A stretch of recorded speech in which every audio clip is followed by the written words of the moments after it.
Hello friends, आज की video में देखिए हम चर्चा करेंगे बाल विकास की अवस्थाओं के बारे में, जिसका हम पार्ट 3 लेकर आए हैं। इसका 2 पार्ट हम अपलोड कर चुके हैं, जिसमें हमने चर्चा किया था प्रसव पूर्व अवस्था और शैशवावस्था। यदि आप नहीं देखे तो हमारे चैनल पर जाके वहाँ प्लेलिस्ट बनी हुई है, आप वहाँ से देख सकते हैं। उसका पार्ट 3 लेकर आए हैं बाल्यावस्था, जो चलती है 6 साल से 12 वर्ष तक। पहला है, इसे तार्किक चिंतन या लॉजिकल थिंकिंग की अवस्था कहा जाता है। तार्किक चिंतन क्या होता है? सपोज दैट यदि कोई मैथ का टीचर किसी बच्चे को होमवर्क देते हैं, यदि उसका होमवर्क पूरा नहीं होता तो अगले दिन जब कॉपी चेक करते हैं तो उसका जवाब आता है कि मैंने अपनी कॉपी जो है किसी दूसरे बच्चे को दे दिया था। इससे वह मार खाने से बच जाता है, तुरंत तर्क कर लेता है। आगे इसे आरंभिक स्कूल की एज कहा जाता है। जब बच्चा 6 साल का होता है तो उसको स्कूल में प्रवेश दिलाया जाता है, लेकिन नई शिक्षा नीति में ऐसा नहीं है। आगे इसे गंदी अवस्था कहा जाता है। गंदी अवस्था, गंदी अवस्था क्यों कहा जाता है? 6 से 12 साल तक का बालक स्कूल से घर लौटते समय रास्ते में यदि कहीं पानी इकट्ठा है तो वहां खेलने लग जाते हैं,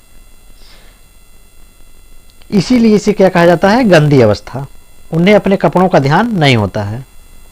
रट लीजिए, इन्हें रट लीजिए, वेरी वेरी इंपॉर्टेंट है ये सब, रट लीजिए इन सबको। तार्किक चिंतन, आरंभिक स्कूल एज, गंदी अवस्था, रट लीजिए, वेरी इंपॉर्टेंट है। आगे इसे स्फूर्ति की अवस्था या स्मार्ट एज कहा जाता है। स्फूर्ति अवस्था क्या होती है? देखिए, 6 साल से 12 साल तक के बच्चों को दाढ़ी और मूछ नहीं आती है, वो दिखने में सुंदर लगते हैं, इसलिए इन्हें क्या कहा जाता है? स्मार्ट एज कहा जाता है। वेरी वेरी इंपॉर्टेंट है सब। गंदी अवस्था, आरंभिक स्कूल, तार्किक चिंतन, वेरी वेरी इंपॉर्टेंट है। सीटेट में यहाँ से प्रश्न न आए ऐसा हो ही नहीं सकता। यकीन नहीं आ रहा तो आप प्रीवियस ईयर क्वेश्चन पेपर उठा के देख लीजिए। अगला, इसे खेलों की अवस्था कहा जाता है। खेलों की अवस्था कहा जाता है। खेलों की अवस्था क्यों कहा जाता है?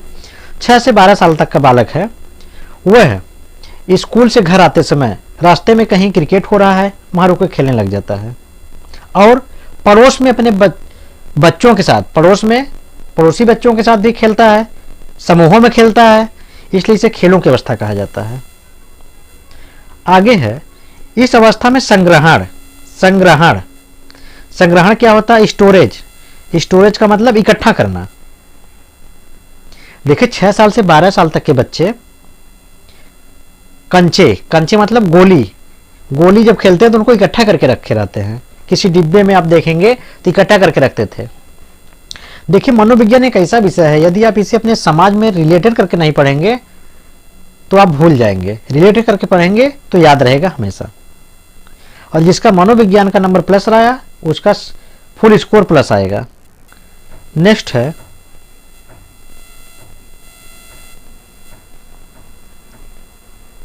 इसे टोली समूह या गैंग की अवस्था कहा जाता है। टोली समूह या गैंग की अवस्था क्यों कहा जाता है? 6 से 12 साल तक का बालक समूहों में रहने लग जाते हैं, अपनी मित्रता बना लेते हैं और अपने मित्रों के साथ खेलते हैं, परिवार में पड़ोसी बच्चों के साथ खेलते हैं, इसलिए इसे समूह, टोली या गैंग की अवस्था कहा जाता है। आगे इसे जीवन का अनोखा काल कहा जाता है। जीवन का अनोखा काल। अनोखा काल क्या होता है? देखिए, यहां से बच्चे का जीवन का आरंभ हो जाता है, यानी बच्चा स्वयं आत्मनिर्भर हो जाता है, उसका नैतिक विकास हो जाता है और सामाजिक विकास भी होना शुरू हो जाता है। आत्मनिर्भर का मतलब वह अपनी दैनिक कार्य स्वयं कर लेता है, जैसे विद्यालय के लिए तैयार होना, विद्यालय के लिए तैयार हो जाना, ब्रश स्वयं करना माने अपने से करना। जबकि शैशवावस्था में ऐसी नहीं था। शैशवावस्था में बालक दूसरे पर निर्भर होता था, अपने माता पिता पर निर्भर होता था, लेकिन बाल्यावस्था में वह स्वयं आत्मनिर्भर हो जाता है। अपने से तैयार होना स्कूल के लिए, कपड़े पहनना, अपने से भोजन करना, ये आत्मनिर्भर हो जाते हैं, इसलिए इसे जीवन का अनोखा काल कहा जाता है।